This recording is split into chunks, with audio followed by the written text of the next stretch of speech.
Polni nabori izjavnih veznikov.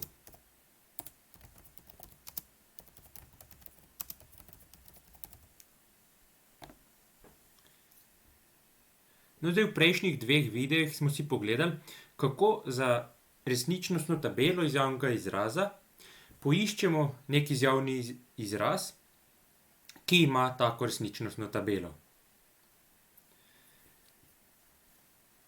No, zdaj pa naš cilj, da za vsak izjavni izraz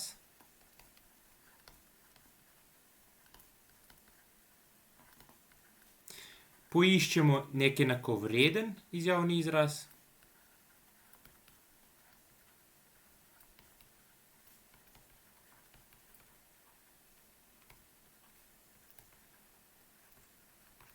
pri čemer smemo uporabljati samo veznike iz neke množice.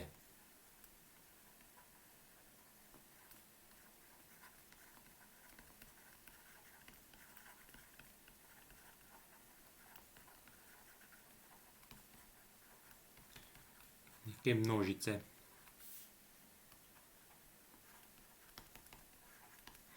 Zdaj seveda, če bomo za to množico vzeli samo množico, ki vsebuje negacijo, ja, potem je skoraj jasno, da ne bomo mogli vsakega izjavnega izraza zapisati samo z negacijami. Naš cilj pa je, da bi bila ta množica kljub vsemu kar se da majhna. Ta množica naj bo kar se da majhna.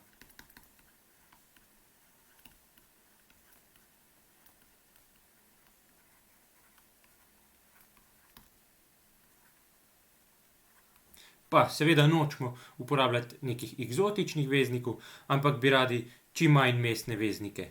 Pravi, naj bo kar se da majhna. Vezniki pa naj bodo čim manj mestni.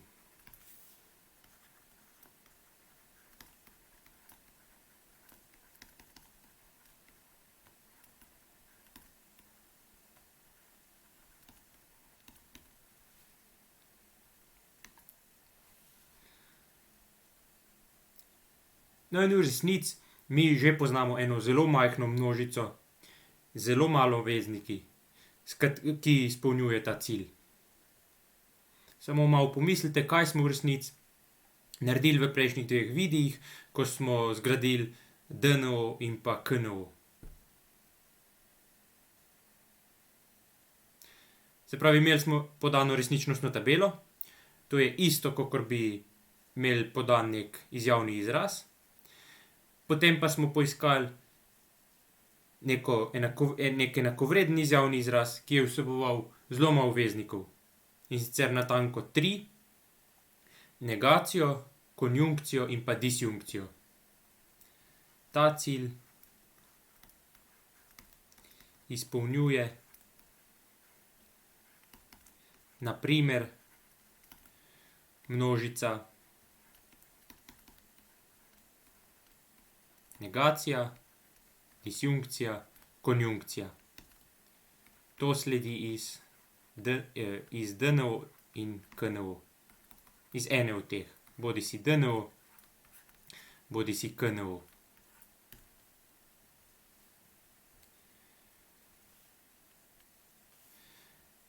No, in množici veznikov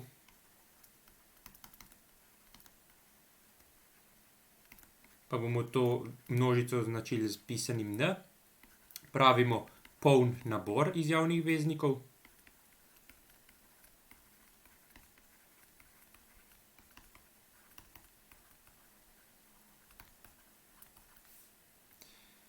Če se da vsak veznik izraziti s pomočjo veznikov iz množice N.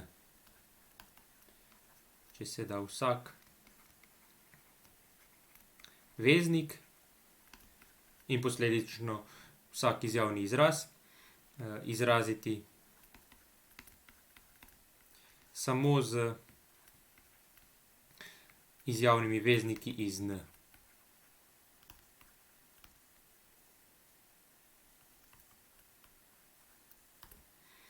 Oziroma z drugimi besedami, množica je poln nabor, če za vsak izjavni izraz obstaja neki enakovreden izjavni izraz, ki vsebuje samo veznike iz množice n. To sta v bistvu dve ekvivalentni formulaciji polnega nabora izjavnih veznikov. Zdaj, en poln nabor že poznamo. Se pravi, n, ki je enak negaciji, disjunkciji in pa konjunkciji, je poln.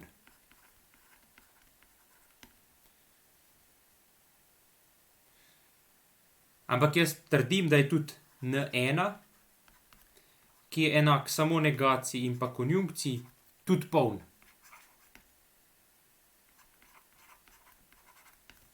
Prav to že vemo, da je n poln. Da je pa n1 poln, bomo pa zdaj premislili.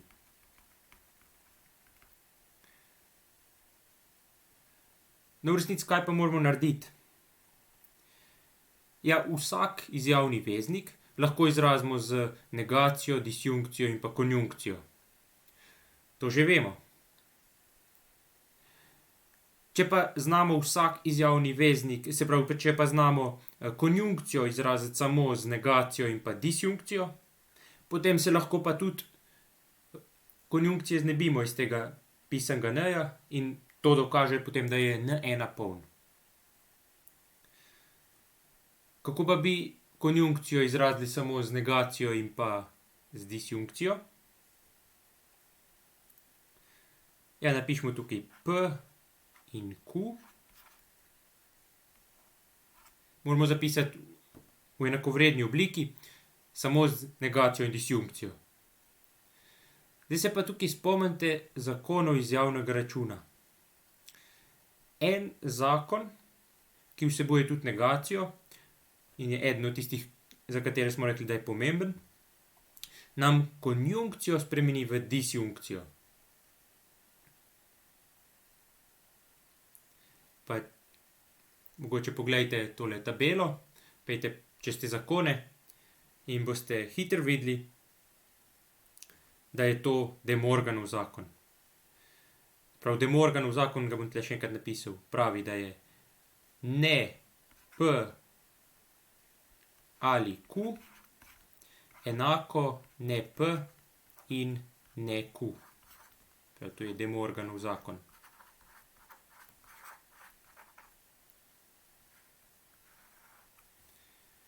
No, in če uporabimo ta De Morganov zakon, s tem, da pri nas moramo zdaj za p upoštevati nekako za p moramo reči, da je to ne p. Kako bi to upoštevali, da bomo potem lahko negacijo vnesli? Ja, ta p lahko umetno pridelamo, iz p-ja lahko umetno pridelamo eno negacijo tako, da rečemo, da je to ne od ne p. Sprav, dvakrat zanikamo. In isto naredimo s q-jem. In ne q.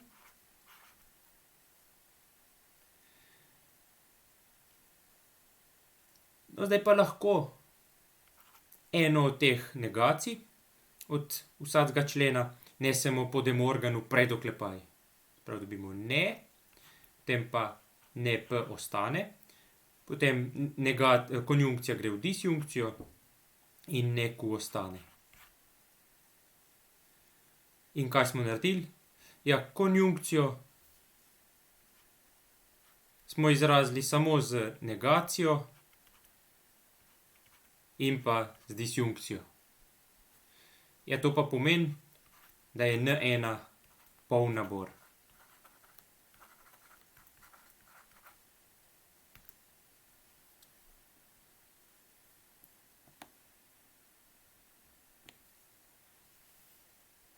In zdaj, pri zakonih izjavnega računa sem poudaril, da vsak zakon lahko dobimo tako, da zamenjamo vlogo konjunkcije pa disjunkcije.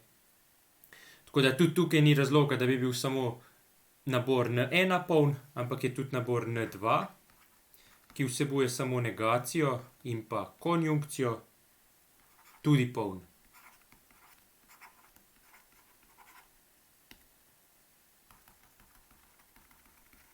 No, premislek je pa čist analogen zgornjemu, tako da to premislite sami za domačo nalogo.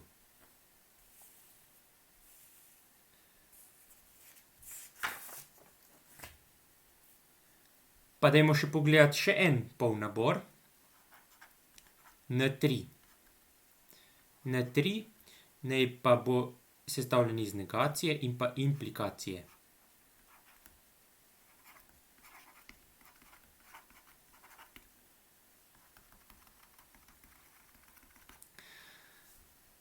No, zdaj lahko upoštevamo, da sta N1 pa N2 polna. Tako da v bistvu je zadost, da vsak veznik iz N1 izrazimo z vezniki iz N3. Iz tega bo sledilo, da je N3 poln. Zdaj pa negacija pripada množici N3. Tako da zdaj tle nimamo kaj dokazovati. Negacija je vsebovana v N3, tako da ta veznik znamo izraziti. Kaj pa disjunkcija? P ali Q. Kako bi zdaj to zapisali samo z implikacijo in negacijo? Pa vam spet svetujem, da si pogledate zakone iz javnega računa, pa poskušate poiskati tistega, ki vsebuje disjunkcijo na eni strani, na drugi pa implikacijo. No, in če boste dovolj natančno pogledali, boste videli, da eden od teh zakonov je tale. P iz tega sledi Q, ta je enakovreden temu, da je ta je enakovreden izrazu ne P ali Q.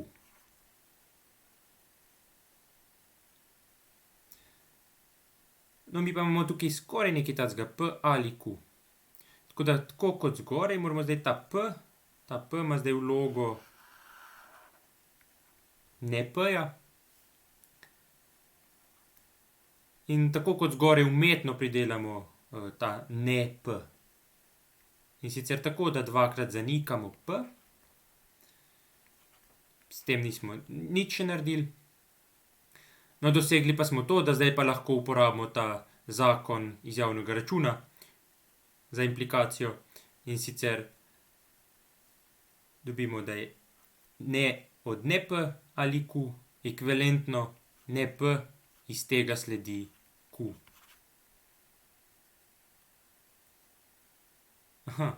In smo izrazili disjunkcijo s pomočjo negacije in pa implikacije.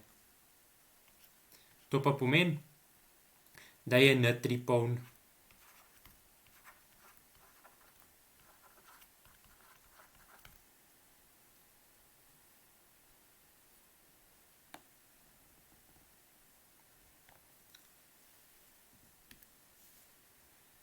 Pa dajmo pogledati še en primer, N4. N4 naj bo pa sestavljen iz nič in pa implikacije.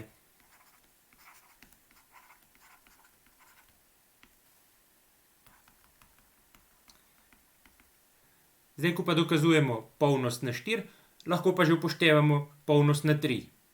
V bistvu izberemo izmed zgoraj navedenih polnih naborov tistega, ki nam je najbolj prikladen. Ampak ker N3 pa N4 oba vsebujeta implikacijo, zgleda, da bo najbolj, če uporabimo kar N3. No, in vzamemo tole, bom kar napisal, zakaj implikacijo. To implikacijo moramo znati izraziti z vezniki iz N4. No, ampak implikacija itak je vsebovana v N4, tako da to je v redu. Zdaj moramo znati pa še negacijo izraziti z izjavnimi vezniki iz N4.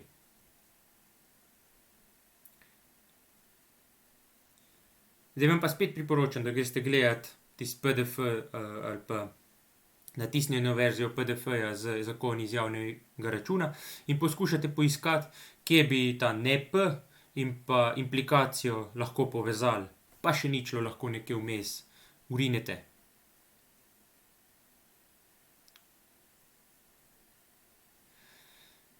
No, ampak v bistvu je zadosti, da pogledate samo malo gor, tukaj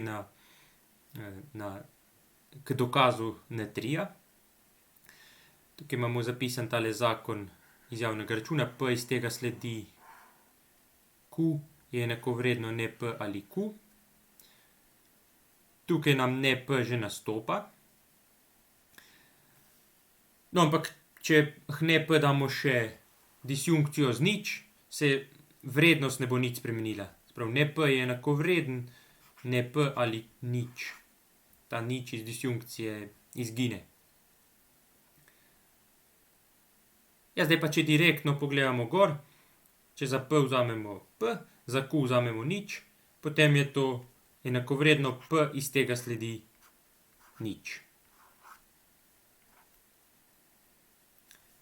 Pa smo končali. Negacijo smo izrazili z implikacijo in pa z konstanto nič. Od tod sledi, da je tudi N4 poln.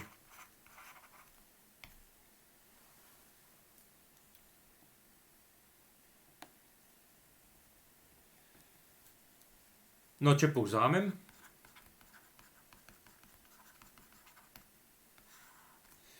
Kako dokažemo, da je nek nabor poln?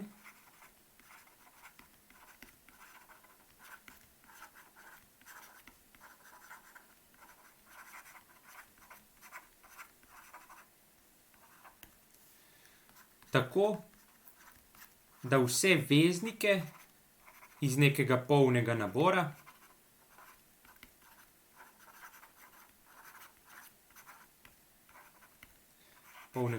pisani N, izrazimo z vezniki iz naše množice. Pa ta množica, tukaj bom napisal, da je nek nabor, ga bom označil z N vijuga. Se pravi, vse veznike iz nekega polnega nabora N moramo izraziti z vezniki iz N vijuga.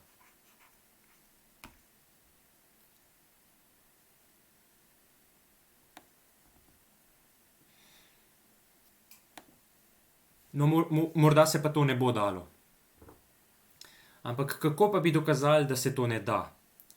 Prav vprašanje, kako pa bi dokazali, da nek nabor ni poln?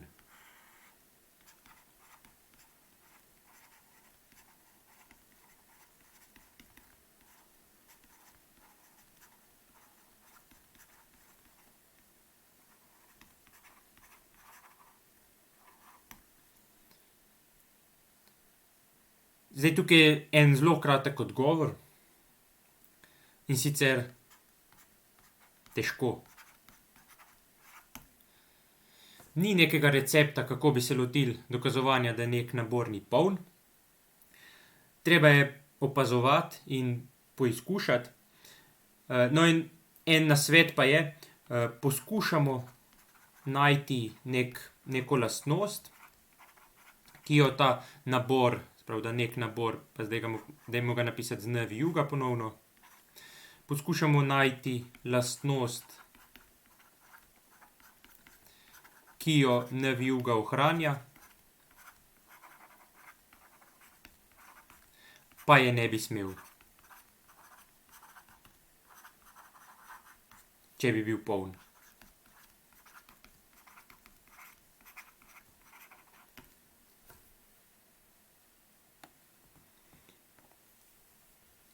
Dajmo si pogledati en primer, na vajah pa boste pogledali še druge primere.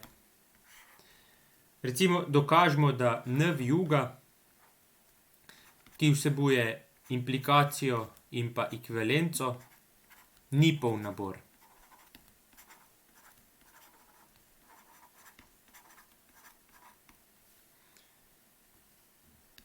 Spravi, imamo tukaj P iz tega sledi Q in pa P iz tega ekvivalentno Q. In katero lastnost bi ta nabor ohranjal, pa je ne bi smel? Recimo, če računamo ena, iz tega sledi ena, bomo dobili vrednost ena. In pa če računamo ena ekvivalentno ena, bomo tudi dobili vrednost ena. No, in temu rečemo, da ohranja logično vrednost ena.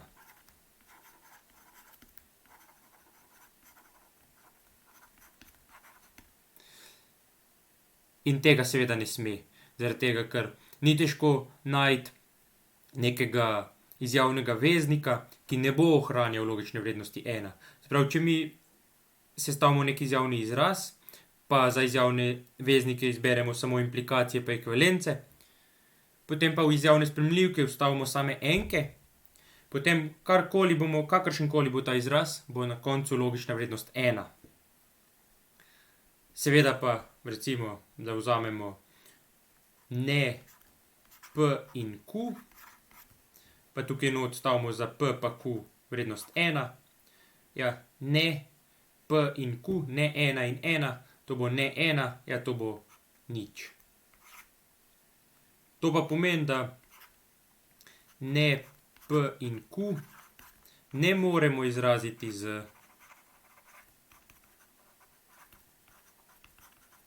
samo z implikacijo in ekvivalenco. Tako da to je ena tipična lastnost, ki se jo preveri, ko je treba dokazati, da neki nabor ni poln. Ohranjanje recimo enke, lahko bi poskusili, če morda ohranja ničlo, pa bi vstavili ničle v izjavne spremenljivke, in če vedno dobimo nič, potem ohranja ničlo.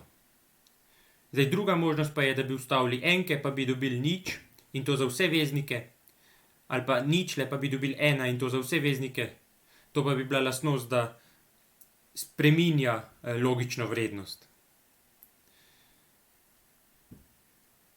Tako da tipičen recept za dokazovanje, da neki nabor ni poln, v šolskih primerih je ta, da se pogleda, ali ohranja ali pa obrača logično vrednost.